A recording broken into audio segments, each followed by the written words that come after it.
Dear colleagues, dear ENLIGHT friends, if I may call you so already, even though for many of us it's the first time that we meet in real life. Most of us will have met ENLIGHT colleagues during the past year in a virtual way, and I'm so happy that at last we can meet each other in these circumstances.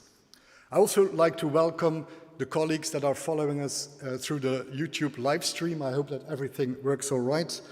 And this is actually the first on-site ENLIGHT event, this learning and teaching conference that we can, and we are very happy that we can host this as Ghent University.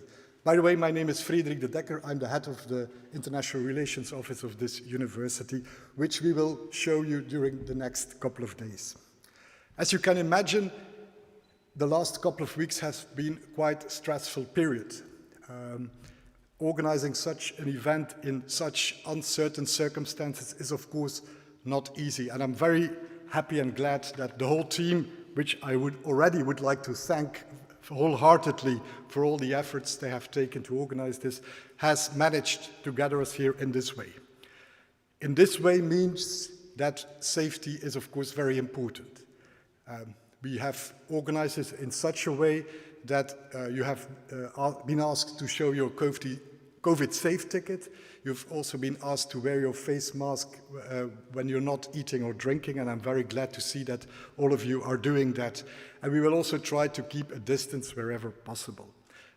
Not only today here in the aula, but also because this will be an active conference, we will move from this side to another side just around the corner a couple of times, so you will get some fresh air in between, which is also a very important COVID safety measure, as you know. Because we also not only want to offer you a very interesting content-wise conference, but also room to get to know each other in as safe a way as possible. I really hope you will enjoy the selection of sessions that the people in the program committee have been able to select for this afternoon and tomorrow morning. But we will also offer you some room for networking, and this will happen as well here tonight as in the building where we will also be spending some time during the next 24 hours. And we are especially looking forward also to the awards ceremony tonight, which will also be organized here at this venue. But we will guide you, both from here to het pand as from het pand to here. You will have seen a lot of colleagues wearing the blue t-shirts already. We have also some students that are there to guide you, so I will explain how we will do that later on. So no worries there, we will take good care of you. And it is then my pleasure to welcome our rector, Professor Riek van de Walle, who will officially open this teaching and learning conference. In line, I must say, with his re-election program, in which he refers to the importance of ENLIGHT to internationalization as a lever in general for education, research, and services to society. And in that re-election program, he also explicitly stresses in this framework the importance of a network like ENLIGHT, which offers, as he says, huge opportunities, but also, as we all have experienced during the last couple of years, a lot of challenges. All of these will, of course, be touched upon during this conference, but also, I'm sure, Rick, in your introduction. So I'm very happy to give you the floor to officially open this first ENLIGHT Teaching and Learning Conference.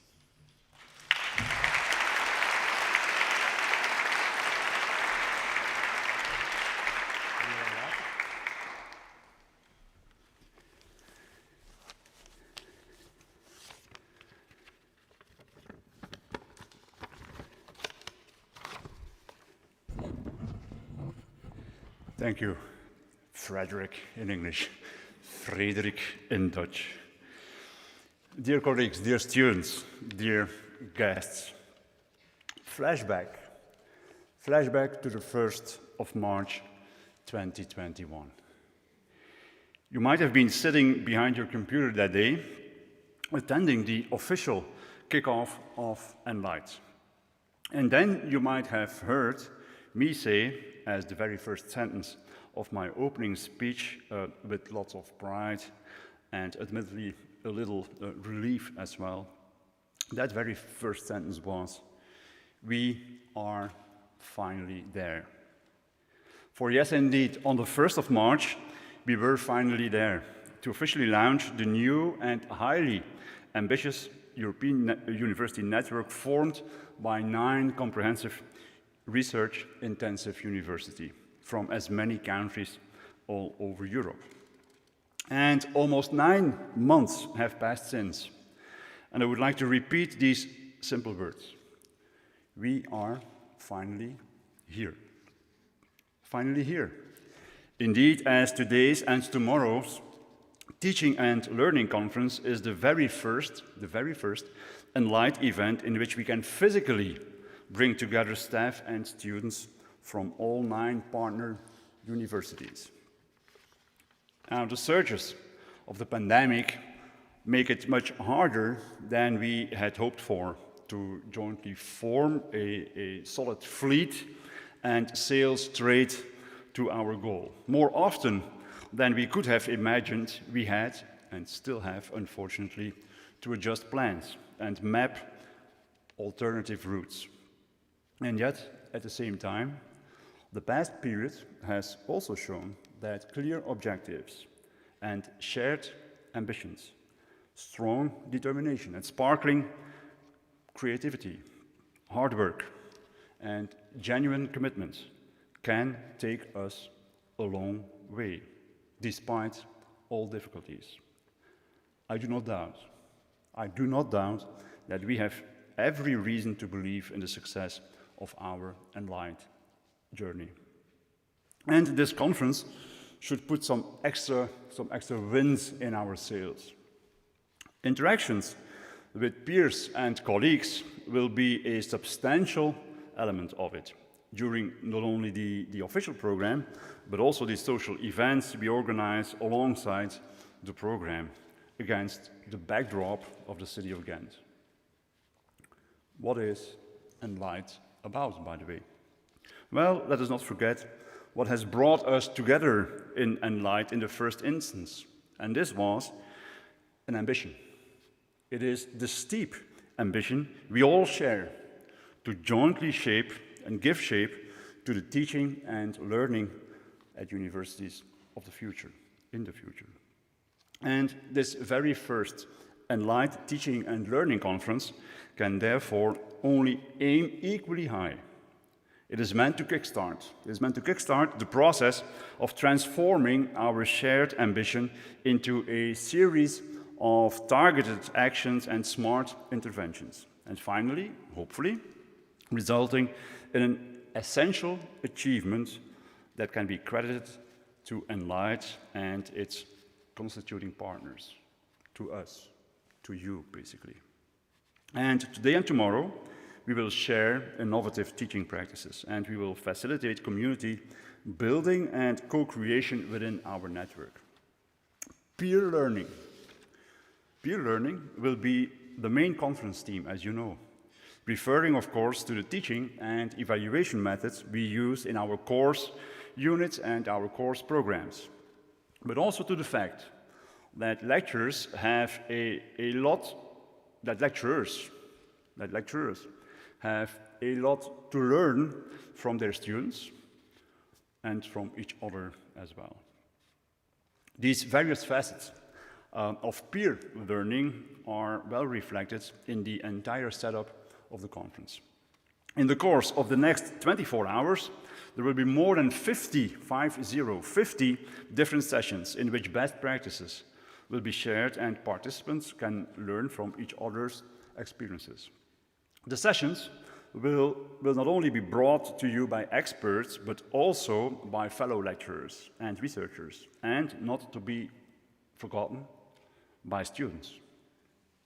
In accordance with their role from the very onset of ENLIGHT, students have significantly contributed in the run-up of this conference, and I am glad that we can count quite a few dozen, I think about 40 of them among our over 200 participants. We have the honor to welcome some special guests as well, and I would, of course, in particular, like to welcome our keynote speaker, Harvard University's Eric Mazur. I want to thank you already, Eric, for sharing your thoughts on the themes that we will be dealing with during this conference. And next to Eric Mazur's keynote, there is another special session I'd like to bring to your attention. It's even what we call in French, Dutch, a premiere. It is the Teaching and Learning Awards ceremony at the end of today's conference program. With the ENLIGHT Teaching and Learning Award, our European University Network wants to recognize a course or program which has implemented innovative, international, pedagogical approaches and/or learning practices related to specific ENLIGHT educational aims, such as the use of peer learning, of course, or activating teaching methods. Each ENLIGHT partner university has nominated one course or one program, which in practice, of course, means that they nominated the teaching team behind that course or that program. And the question now is, of course, who will return home with the title of ENLIGHT's Course or Program of the Year? Who will be honored as runners-up? Well, you will find out later today. Dear colleagues and students, dear ENLIGHT aficionados, if you want, with Eric Mazur's keynote, with the awards ceremony, with over 50 parallel sessions, and with some side events, it is clear that we have an intensive and an inspiring conference program. I want to conclude this opening statement by thanking everybody who contributed in one way or another to this first ENLIGHT Teaching and Learning Conference. I mentioned our keynote speaker already, but I also think of the many colleagues and students sharing their insights and experiences in one of the parallel sessions. I think of the teams competing for the ENLIGHT Teaching and Learning Award. I also think of the colleagues of Ghent University's Department of Educational Policy, who made tremendous efforts to organize an international conference in, as we all know, difficult circumstances. And last but not least, I think of you. You are the most important people in this auditorium, in this aula academica. By choosing to be here, and by actively participating in the conference, you are stressing the importance of what ENLIGHT aims for. Thank you very much, and I wish you a very fruitful and inspiring conference.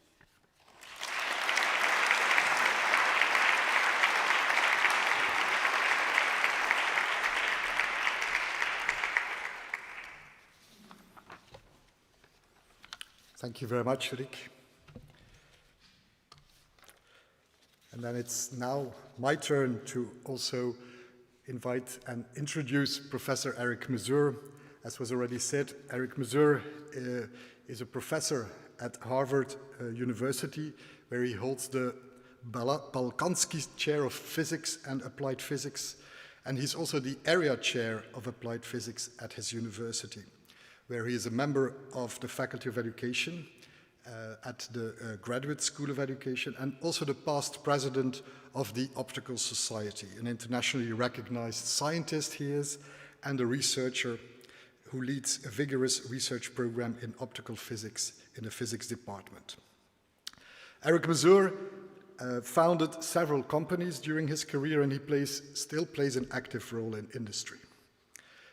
In addition to his work in optical physics, and this is the reason why we have invited him, of course, Professor Mazur has been very active in education and educational research. In 1990, he began developing peer instruction, a method for teaching large lecture classes interactively.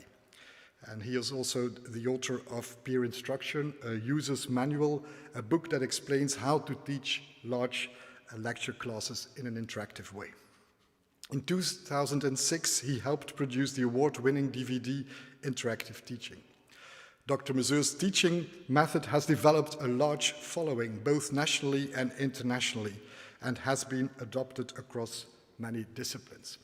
And you would not tell from his curriculum, but he's actually a Dutch native, and so he still speaks very well our native language. And we are hence even more honored that this distinguished specialist in educational innovation has agreed to give this keynote, since educational innovation, and especially peer learning, and for this reason it's also very, very important, as was already said, that we have so many students here in our audience for this conference, that this is at the core of what we do in ENLIGHT, and so Eric Mazur's ideas about this will certainly enlighten our debate the coming days. Please, can I invite you?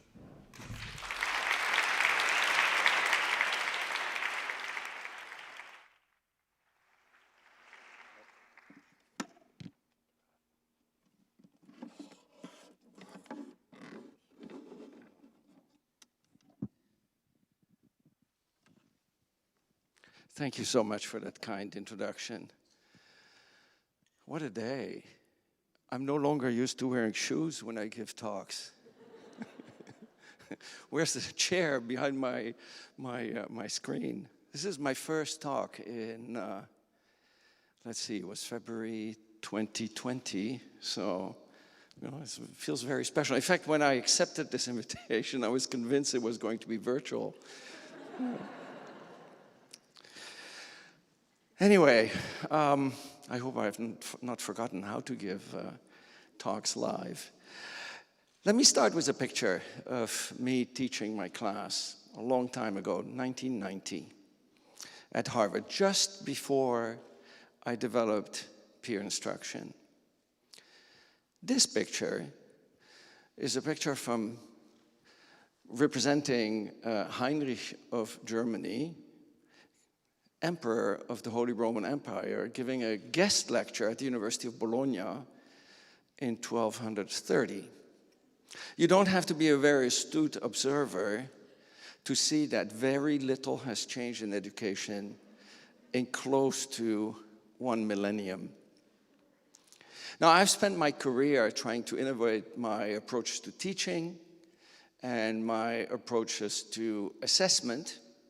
But if it weren't for the pandemic, I would never have realized the constraints imposed on education by the physical classroom, which is why I find it so exciting to be talking to your consortium, which spans an entire continent. But first, let's go to that moment that Rector De Walle already mentioned a moment ago, March 2020. I was at that time teaching a class, AP 50, Applied Physics 50, which is a class that is taken by engineering students and pre-medical students who have to learn, they don't want to, but they have to learn physics in order to satisfy their concentration requirements. That's a picture of the classroom and the class I was teaching.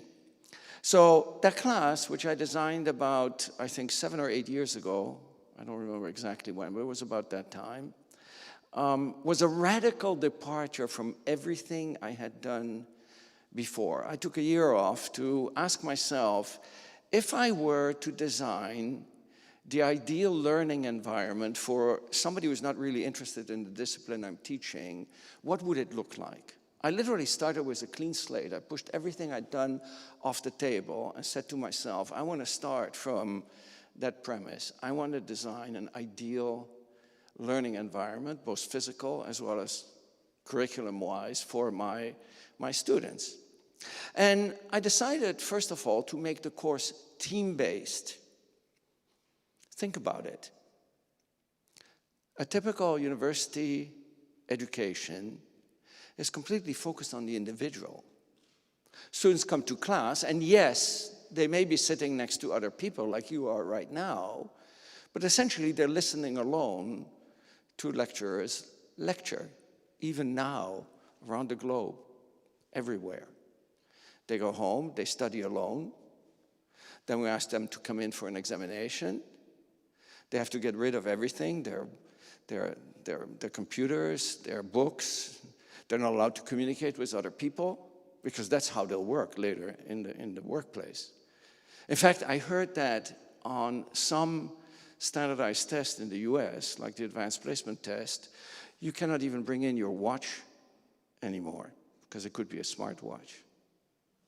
Soon we'll have to show up to exams naked, I guess. Anyway, think about it. Does that make any sense? That's not how we'll be working later in society. We'll be working together. In fact, by the academic standards of cheating, I'm cheating my way through life.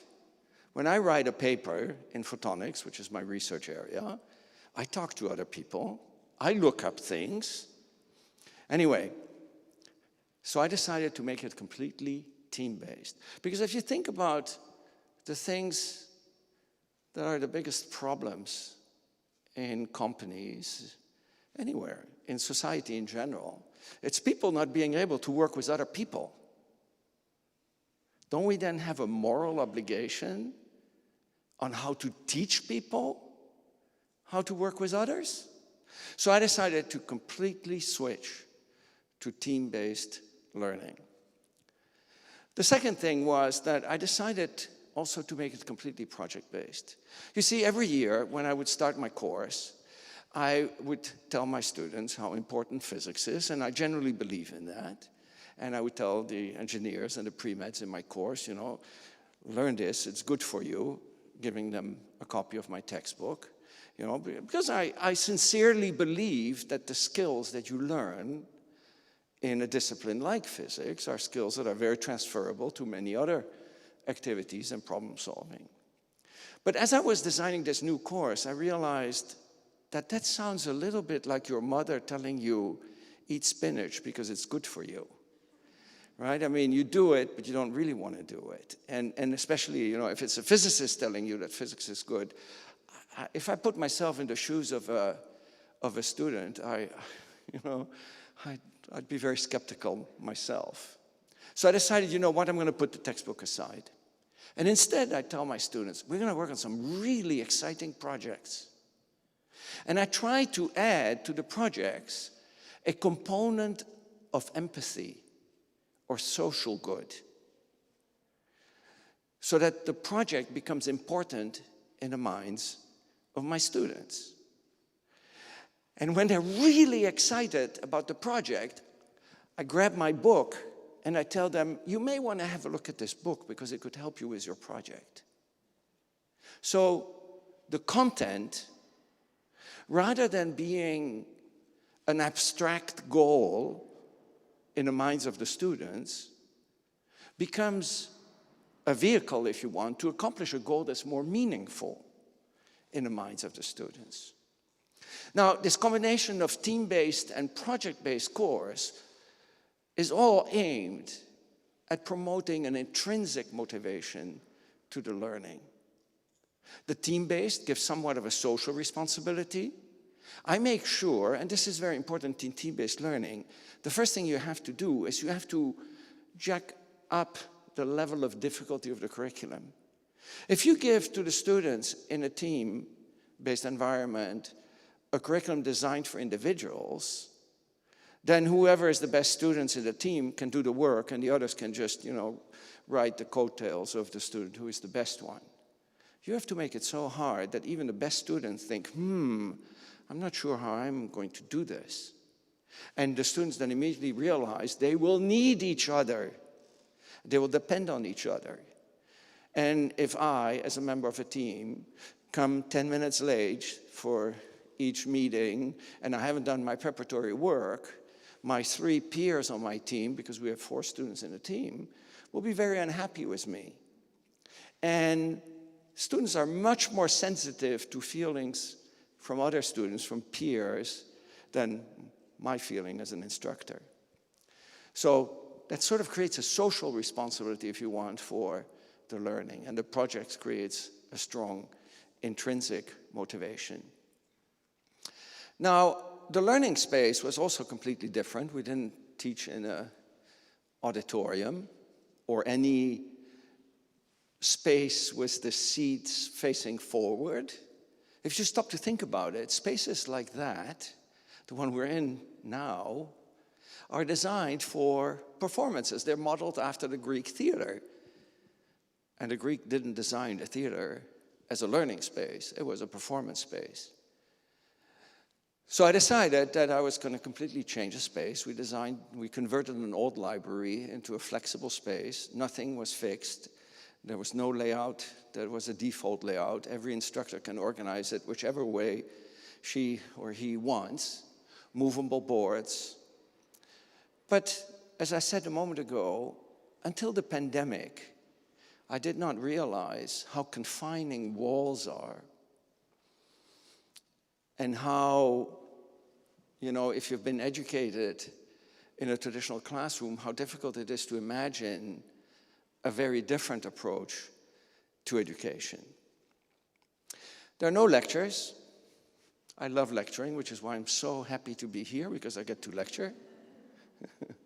There are no exams whatsoever in my class. I do no longer believe in exams. I wish we could talk about assessment. It's a very, very sensitive point with me, but I'm here to talk really about how to break down the walls of the classroom. So, but if you're interested in my views on assessment, I have a talk on YouTube called Assessment, the Silent Killer of Education. That doesn't mean that I don't assess my students. I do. I'll say a little bit about that in just a second. I just do not believe in high-stakes exams where we cut off students from information and when we cut them off from each other because, sorry, that's not how we work in society.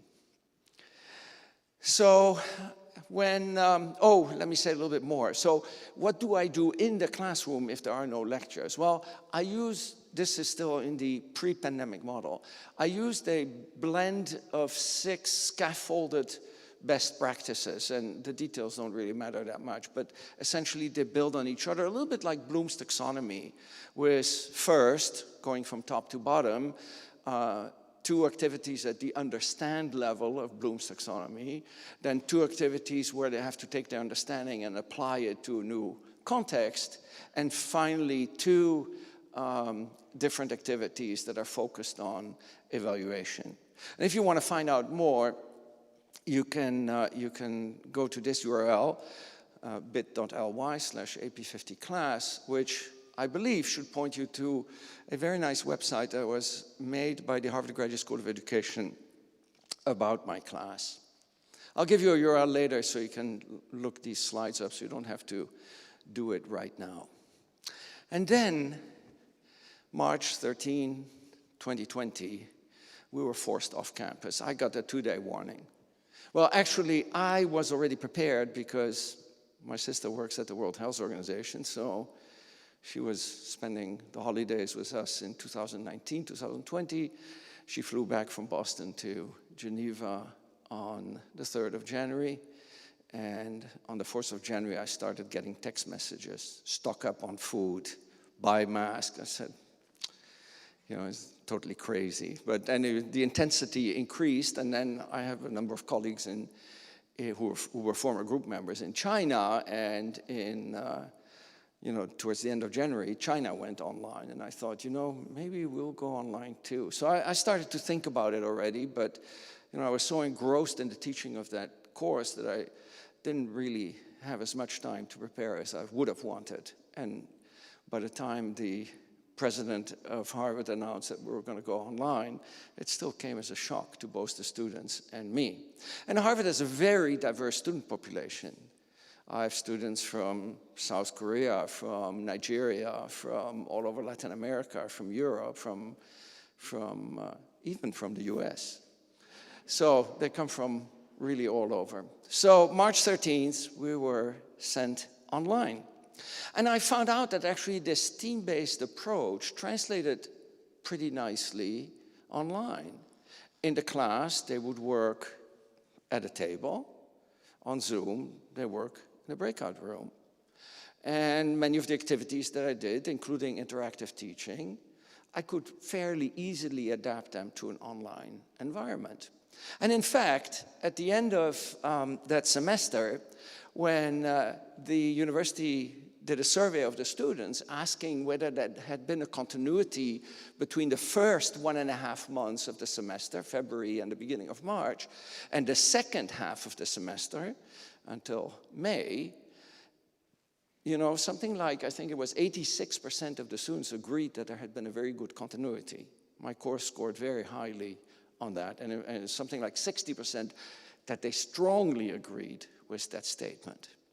So over the summer of 2020, that was feedback that gave me the courage to ask myself, how can I not just take what I've done and move it online, which is really looking at the move online as a challenge, but instead ask myself the question, what can I do online that I cannot do in the classroom? What opportunities are offered by a scenario where your students are spread out over the globe?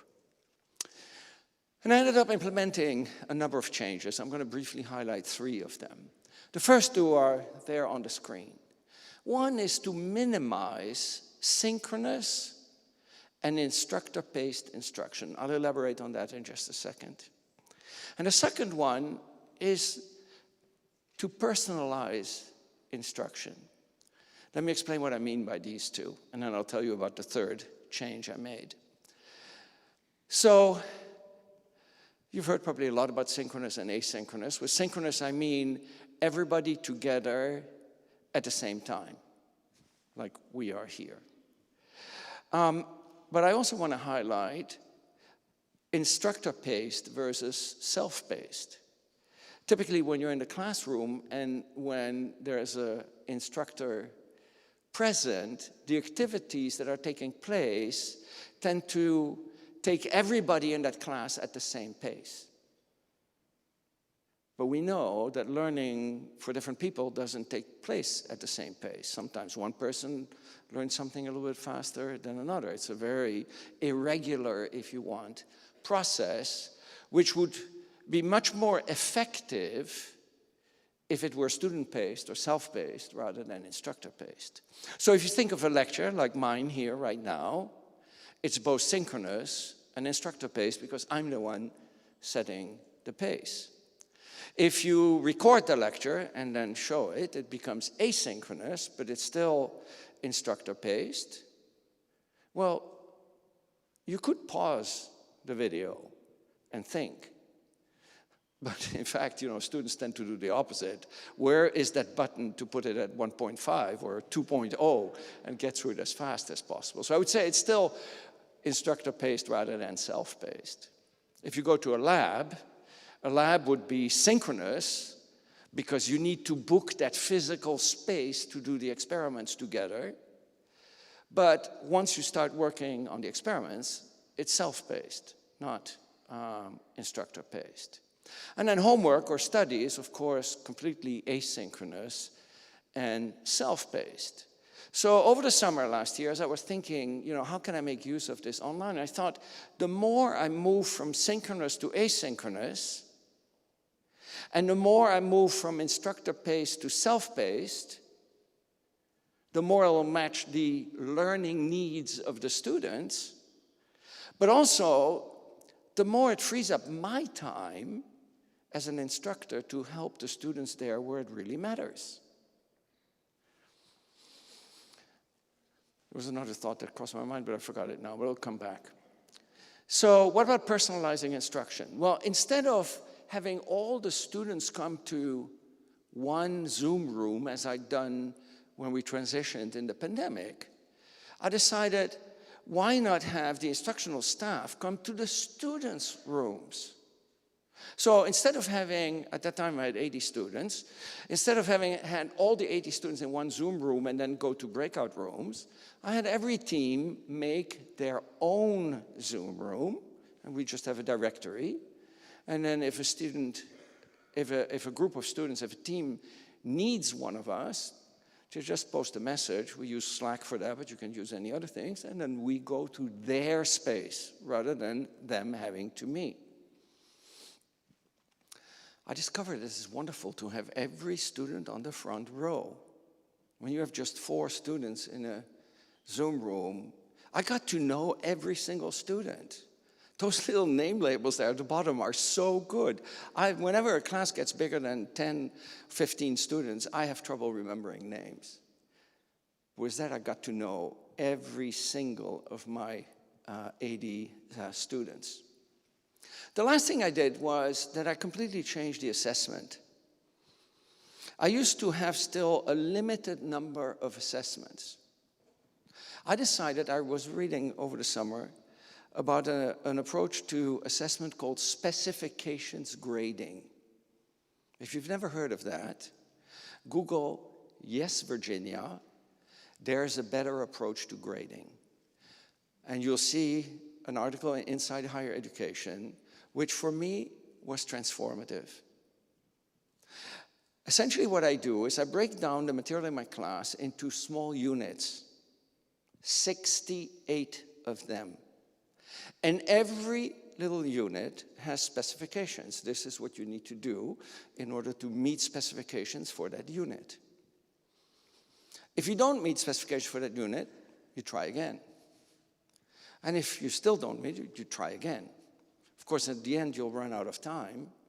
But at the end, the grade that you receive, which unfortunately my university demands, I wish we could get rid of grades and completely switch to evaluative feedback rather than a numerical grade. I mean, think about it. How can you characterize a person with a single number or a letter? Whoever came up with that ridiculous idea? Anyway, we have to live with it. But given that we have to live with it, specifications grading is probably the best thing you can do. So at the end, the grade is based not on, how little or how much students know overall, but simply how many units the students has met specifications for. It's been transformative. I've never seen students work this hard. Right? Because in essence, the specifications grading keeps them continuously accountable for their work. So rather than not working for a long time and then cramming for an exam, passing the exam and then forgetting it 3 days later, they are continuously engaged from day 1 in the semester till the end of the semester, 68 units. And also it removes the stress. Right? I mean, you do poorly on a test, and you're often irreversibly pulled down.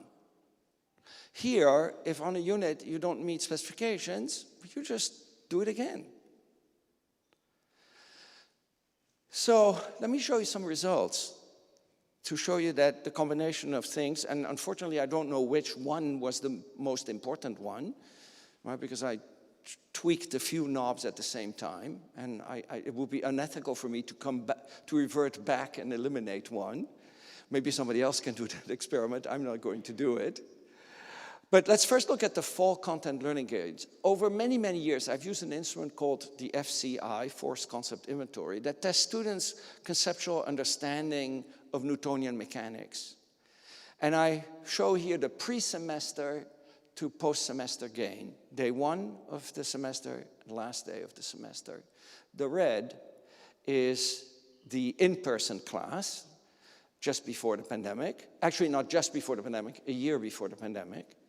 And then the second one was last fall, which was completely remote according to the model I just showed you, a doubling of the gain.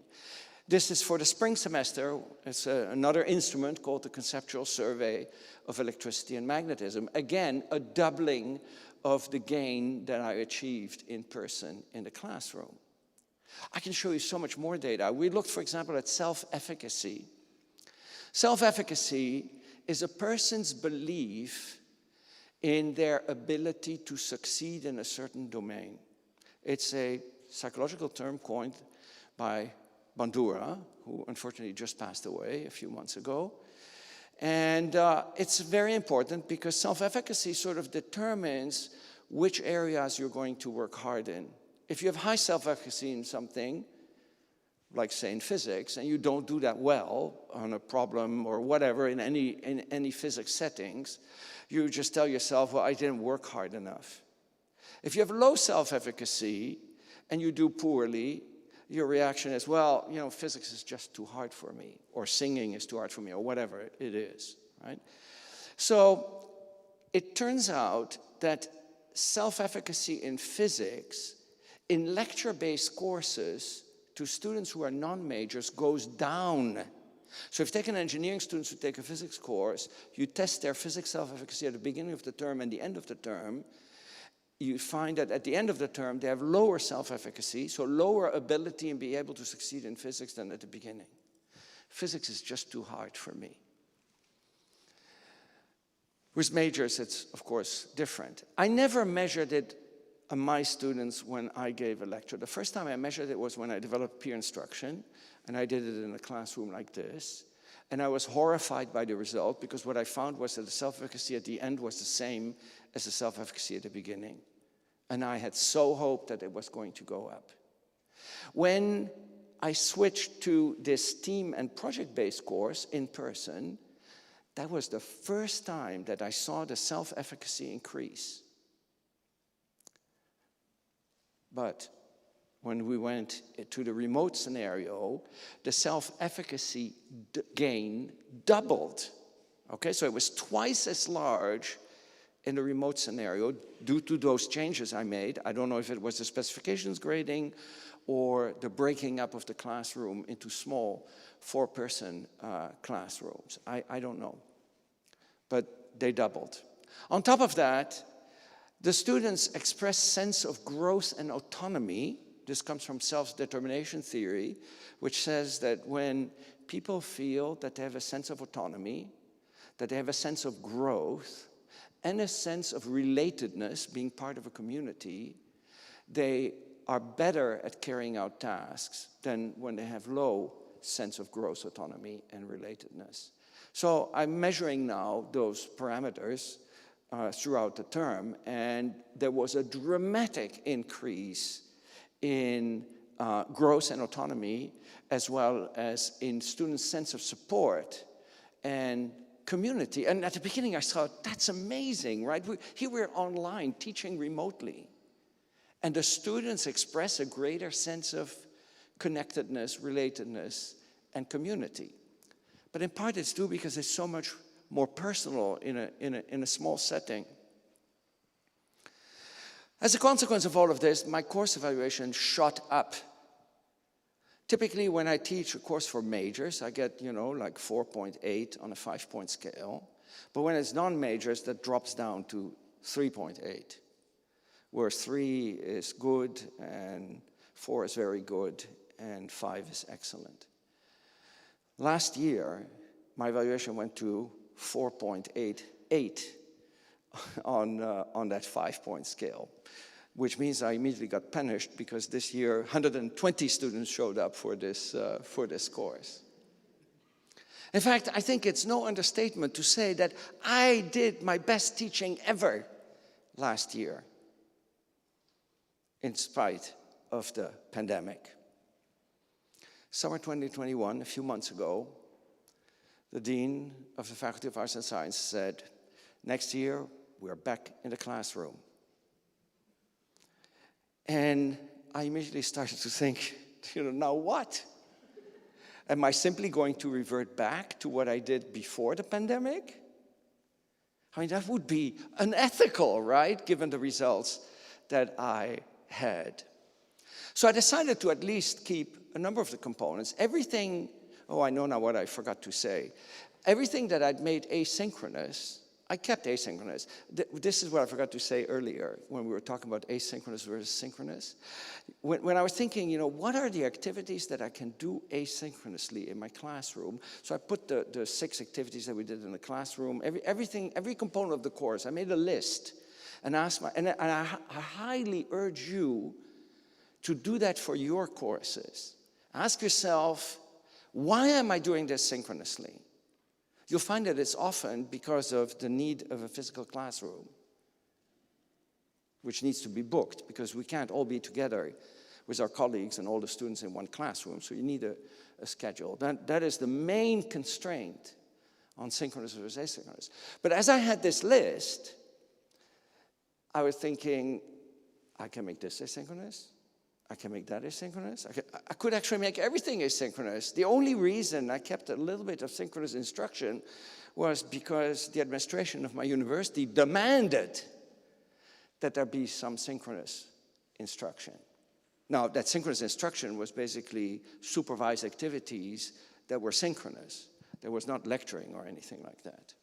Anyway, so I decided to keep all of that. I decided to keep the specifications grading, and I could not really just simply revert back. So I decided to suggest to my students what I call a multimodal approach. This is a page from the syllabus, and I said, you can either come to the classroom, as the picture on the left shows. You'll have to wear a mask, but you can do that. Or you can choose to meet with your team on Zoom. If you're in person, then we'll come to your table. One of us will come to your table for check-ins.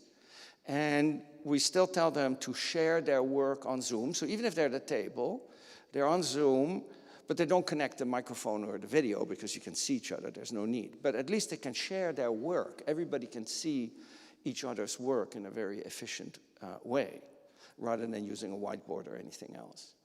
And if you're online, then you can take your mask off, and you have to turn on your microphone and your video, and we join your team on Zoom.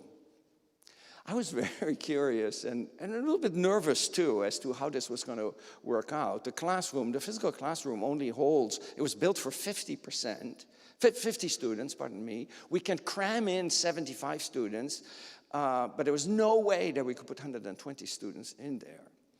So I decided to offer it at 2 different times, a morning slot and an afternoon slot, in case everybody wanted to be in person. And before the first class, I surveyed them, and in September, over 80% of the students said that they strongly preferred meeting in person. And I can understand that. We've been cut off from each other for a long time. There's a need for social connection. Now, interestingly enough, as you can see from this graph, a month later, that had dropped to below 60%. And 2 weeks ago, it was down to 40%. And it's even more interesting if you actually look at how many teams chose to participate in person, and you see that it's even starker. In the beginning, it was sort of 85% who came in person. A few teams decided to meet online, but just before leaving on this trip, out of 29 teams, maybe there were only something like 6 or 7 teams that chose to be in person. People realize that this need for social connection is not satisfied in a classroom, it's satisfied by other real social activities you do with each other. And there's so much more efficiency if you do it online. Because online they can do one other thing, they can time shift their meeting. I'm perfectly fine with that, to allocate a few teaching fellows or myself at another time. It becomes so much more flexible and so much more adaptable to the needs of our students. So I want to go back to March for a moment. I remember that at the beginning of the pandemic, in the Financial Times, I read this article by Yuval Harari, The World After Coronavirus. This was still during a time before the coronavirus. And he said, in the second paragraph of this article, he says, many short-term emergency measures will become a fixture of life. That is the nature of emergencies. They fast-forward historical processes. Decisions that in normal times could take years of deliberation are passed in a matter of hours. In fact, all our universities, yours and mine, decided in a matter of a few days to move us all online. And he says at the last sentence here, says, in normal times, governments, businesses, educational boards would never agree to conduct such an experiment. But these are not normal times. Now, I remember when I read that article, asking myself, what I'm going to do, will that become a fixture of life? I think now, a year and a half later, I can tell you, yes, I'm quite sure that remote teaching may well become a fixture of life for my teaching. And in a sense, what I've described to you here is breaking down the walls of the physical classroom so we can instruct our students in a very different way, in a way that much better matches their needs. And I think this is perhaps one of the most important things in education, because what matters, as I said earlier, is intrinsic motivation and student-centered rather than instructor-centered education. Thank you for your attention.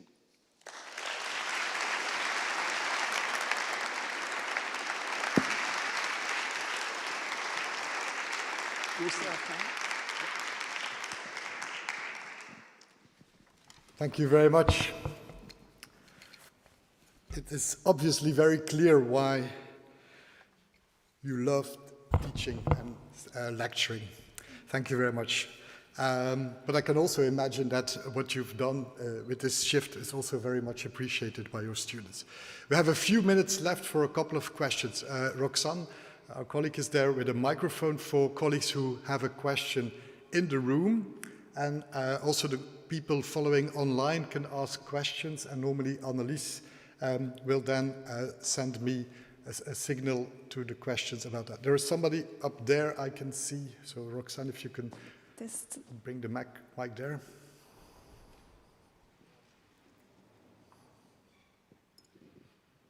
Thank you very much, Professor Mazur. Yeah, very inspiring. I'm fangirling a little bit because I've been following you for years, so I'm very excited to see you in real life. My name is Indira van der Zande. I'm from the University of Groningen. And we piloted 2 courses with specs grading, specification grading last term. And I think on the one hand, the lecturers were very excited. On the other hand, we actually saw that the students did find it quite stressful to have so many units and so many assignments. And they did feel that there were the deadlines because they had the perusal thing going on. And so we got quite a bit of conversations with students where they said, we see why you're doing it, but we feel very stressed.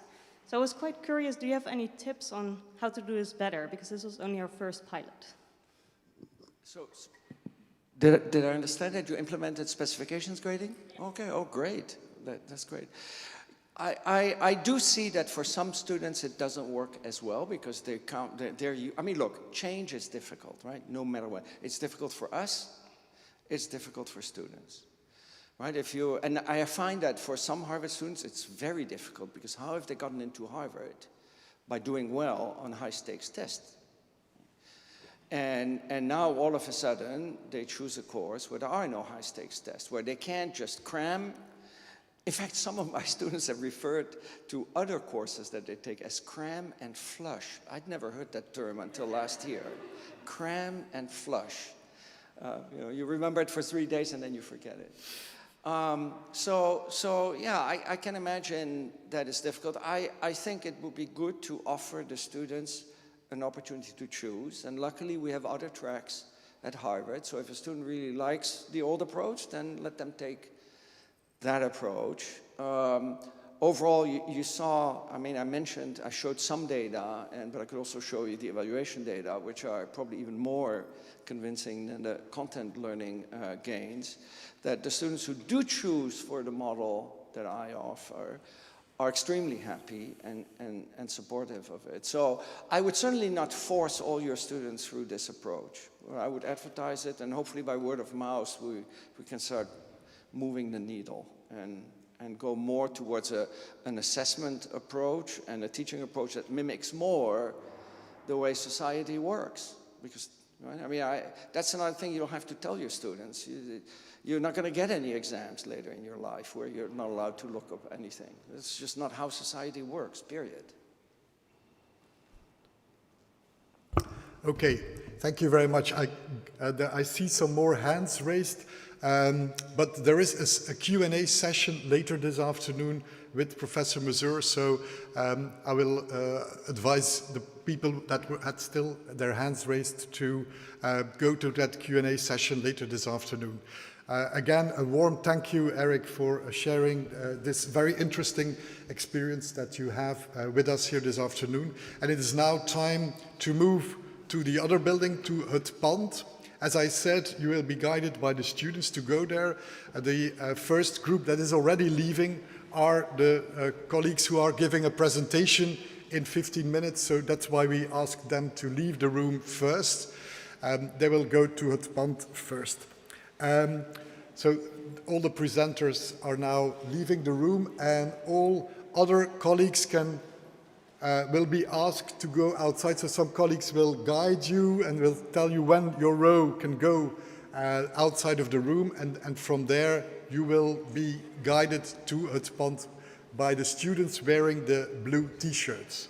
Again, thank you, Eric, thank you, Rick, for this introduction.